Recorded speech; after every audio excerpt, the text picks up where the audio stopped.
Hello, welcome to दर्पण classes. दर्पण classes में आपका स्वागत है। आज हम मैथ्स के अर्थमेटिक पोर्शन का सबसे जानदार चैप्टर, मतलब अर्थमेटिक का जो है ये जान कहा जाता है परसेंटेज का। अगर आप सीख गए, ये आपको प्रॉफिट लॉस, SICI और भी मतलब अर्थमेटिक के जितने बड़े बड़े चैप्टर्स हैं उसमें आपको हेल्प बहुत ज़्यादा करेंगे।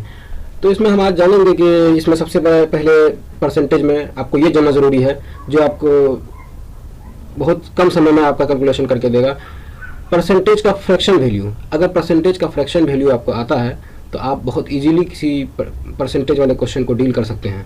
कई क्वेश्चन में ये दिया हुआ रहता है, आपको उसके मेन जो डाटा है उस पर फोकस ही नहीं करना है। मेन है आपका जो, अगर आपको कंपैरिजन वाले क्वेश्चन आते हैं परसेंटेज में, उसमें डाटा पे फोकस नहीं करना। मेन ये है आपका फ्रैक्शन वैल्यू क्या है, उसके बिहाफ पे आप आंसर दे सकते हैं। तो चलिए आज हम अभी पहले ये परसेंटेज का फ्रैक्शन वैल्यू निकालते हैं। अब 10% है, इसका फ्रैक्शन वैल्यू क्या होना चाहिए? परसेंटेज का मतलब ये होता है कि कोई भी चीज़ का अगर हम परसेंटेज निकालते हैं उसमें 100 में कितना है वो, दरअसल हम 100 में जानना चाहते हैं। तो यहाँ पे जैसे कि 10% है तो 10% का मतलब क्या हुआ, नीचे में 100। ठीक है, इसको काटेंगे, 0 0 कैंसिल आउट हो जाएगा, तो ये आ जाएगा अपना 1/10। तो 10% का फ्रैक्शन वैल्यू 1/10 आ गया। ठीक है, उसी तरह से 20% का निकालेंगे, 20/100, 0 0 कैंसिल, 2 से काटेंगे, 5 बार में जाएगा। ठीक है, तो इसका फ्रैक्शन वैल्यू आ गया 1/5। ठीक है, उसी तरह से 30% का 3/10। ठीक है, और आगे हम देखेंगे 25% का उसी तरह से निकालेंगे तो 1/4 आ जाएगा, और 16 2/3। अब इसका परसेंटेज निकालेंगे तो अब यहाँ पे परसेंटेज का वैल्यू निकाल सकते हैं, इसका फ्रैक्शन वैल्यू निकाल सकते हैं इस परसेंटेज का। 16 48 50/3। ठीक है, इंटू 100, सॉरी 1/100। ठीक है, इसको काटेंगे तो 2 बार में कटेगा, तो इसका फ्रैक्शन वैल्यू 1/6 आ गया। तो इस तरह से आप इसी तरीके से कैलकुलेट करके सारे 12% का निकाल पाएंगे, 1/8 होता है। ये फ्रैक्शन वैल्यू अगर आपको याद है, आप ऐसे याद नहीं होगा, मतलब चीज़ों को अगर आप बनाते रहेंगे तो ये फ्रैक्शन वैल्यू आपको याद रहेंगे। अब 125 का आ जाएगा आपका। 125 का मतलब क्या है, 100% से भी 25% आगे। 100% का क्या हो गया 1 प्लस 25% का हम क्या निकाले थे 1/4। इसको जोड़ेंगे, सारे कम 4 5/4, 5/4। ये इसका फ्रैक्शन वैल्यू हो गया। डायरेक्ट फ्रैक्शन वैल्यू अगर जैसे कि हमको 25% का फ्रैक्शन वैल्यू 1/4 पता था, तो इस तरह से हम निकाल पाए जल्दी से 125% का फ्रैक्शन वैल्यू क्या है। तो अगर हम डायरेक्ट भी अगर निकालना चाहें 125 डिवाइड बाई 100।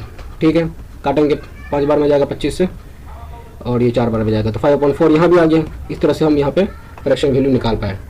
ठीक है, अब एक है कि जैसे मान लो मेरा आंसर निकल गया फ्रैक्शन में, तो अब उसको हम कैलकुलेट नहीं करके फ्रैक्शन टू परसेंटेज अगर निकाल लेते हैं। जैसे मान लीजिए 1/10, अभी हमने पढ़ा था 1/10 किस परसेंटेज का फ्रैक्शन वैल्यू था, 10% का।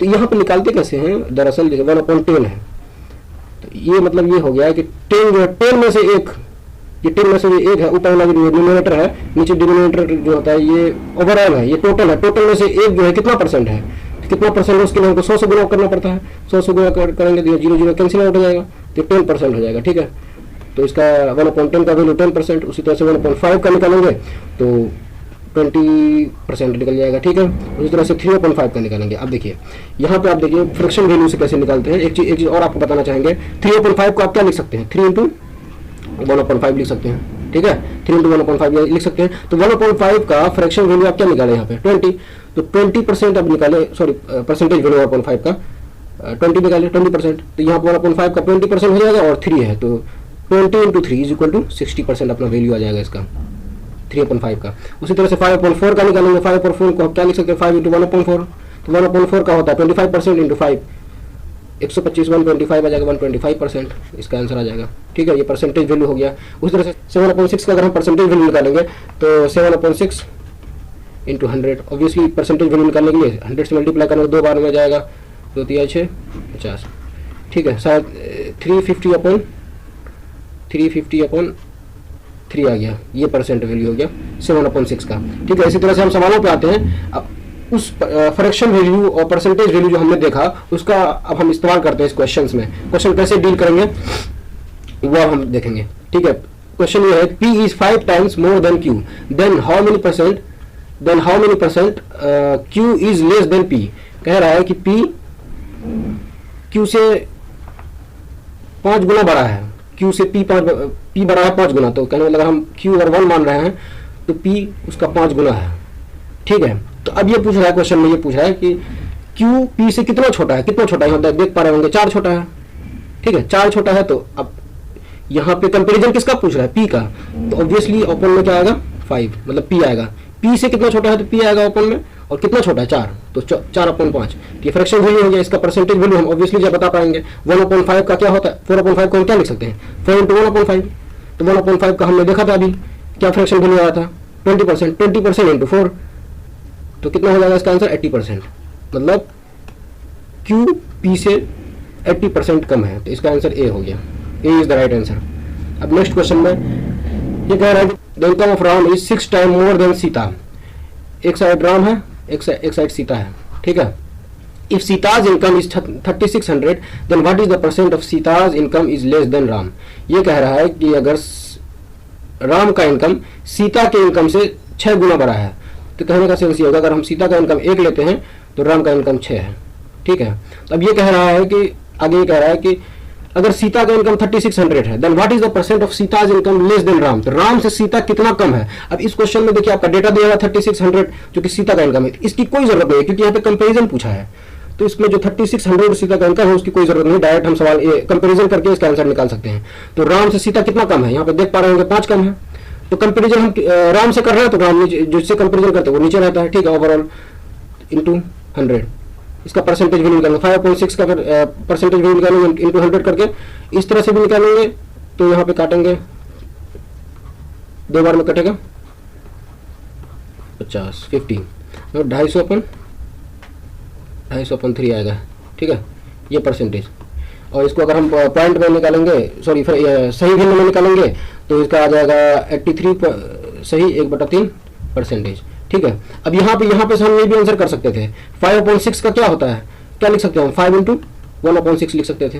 फिर 1/6 का हमने जो देखा है 16 सही 2/3%, और यहाँ 5 से गुना है तो 5 से गुना कर देंगे, तो 5 से गुना करेंगे तो 16/85 हो जाएगा यहाँ पे, और वहाँ पे 5 को यहाँ पे 2 से गुना करेंगे 5 × 10/3।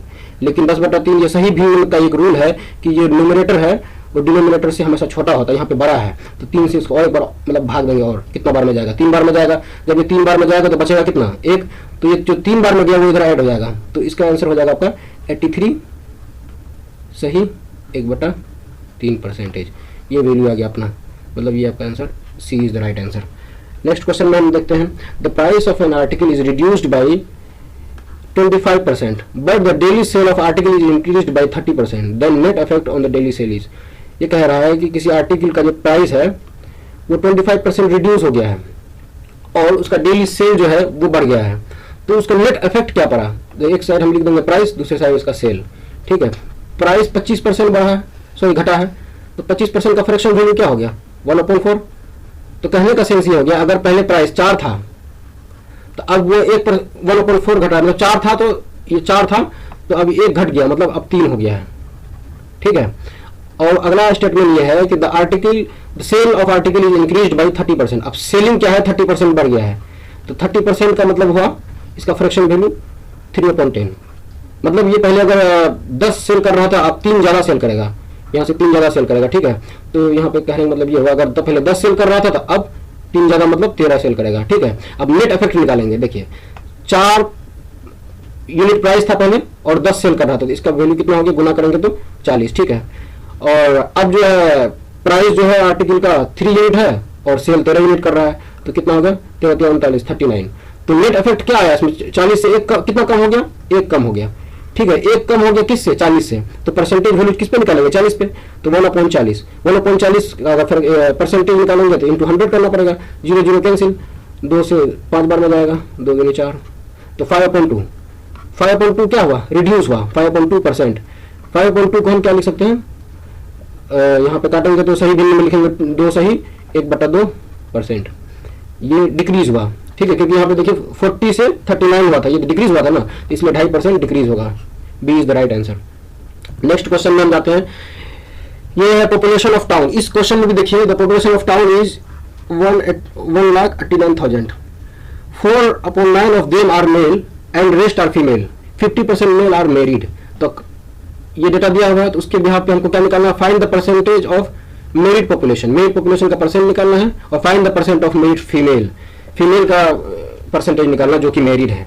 तो अब इसमें देखिए यहाँ भी कंपैरिजन है, आप ध्यान से देखिएगा सवाल को। तो यहाँ पे ये डेटा 1,89,000, इस डेटा की जरूरत नहीं है, हम डायरेक्ट इस पे कर सकते हैं। तो कहने का मतलब यहाँ पे क्या कह रहा है, 4/9 ऑफ देम आर, देम मतलब पूरे पॉपुलेशन का 4/9 क्या है, मेल है। तो 4/9 कहने का मतलब ये हुआ कि 9 अगर पूरे पॉपुलेशन है उसमें से 4 मेल है, तो एक तरफ लिखेंगे मेल, एक तरफ लिखेंगे फीमेल, ठीक है। तो पूरे पॉपुलेशन का पूरा पॉपुलेशन अगर 9 है, 9 में से अगर 4 मेल है तो फीमेल कितना हो गया, ऑब्वियसली 5 हो गया, ठीक है। अब ये कह रहा है कि इसका 50% मेरिड है, 50% मेरिड है, मतलब 4 का 50% कितना हो गया, 2 मेरिड है, ऑब्वियसली 4 का 50% 2 हो गया, आधा, कहने का मतलब मेरिड है। और ये कह रहा है कि तो मेरिड लोगों की पॉपुलेशन के जो परसेंटेज क्या होगा निकालना, तो ऑब्वियसली मेल मेरिड है तो किसी फीमेल से ही मेरिड होगी, तो 2 मेल किसके साथ, 2 फीमेल के साथ मेरिड होगा, तो टोटल मेरिड कितना होगा, 4, तो टोटल मेरिट 4 है। और टोटल पॉपुलेशन कितना अभी हमने यहाँ पे कंसीडर किया फ्रैक्शन के हिसाब से 9, तो 9 4/9 इंटू 100, इसका परसेंटेज निकालेंगे तो हमारा निकलेगा 400/9%, 9%, ठीक है। तो इसका हम अगर वैल्यू निकालेंगे तो 400/9 का अगर हम करेंगे तो 9 चौके 36 बटा 4, 9 चौके 36, 44 सही 4/9%, ये टोटल इसका मेरिट पॉपुलेशन का परसेंटेज जो है 44 सही 4/9 आया, ठीक है। और अगला क्वेश्चन बी पार्ट ये कह रहा है कि find the percentage of merit female. अब टोटल फीमेल कितना है आपका, 5, यहाँ पे हमने देखा है टोटल फीमेल 5 है, और मेरिट फीमेल कितना निकाला हमने यहाँ पे 2, ठीक है, 2 मेरिट फीमेल है। तो 2/5 को हम क्या लिख सकते हैं, जिस तरह से 1/5 को हम क्या लिखते हैं 20%, ठीक है, 20% लिखते हैं। अब वहां पे 1/5 इंटू 2 है, क्योंकि यह 2 से गुना हो गया ना पूरा फ्रैक्शन का, तो इसको भी हम 2 से गुना कर देंगे तो कितना हो गया 40%।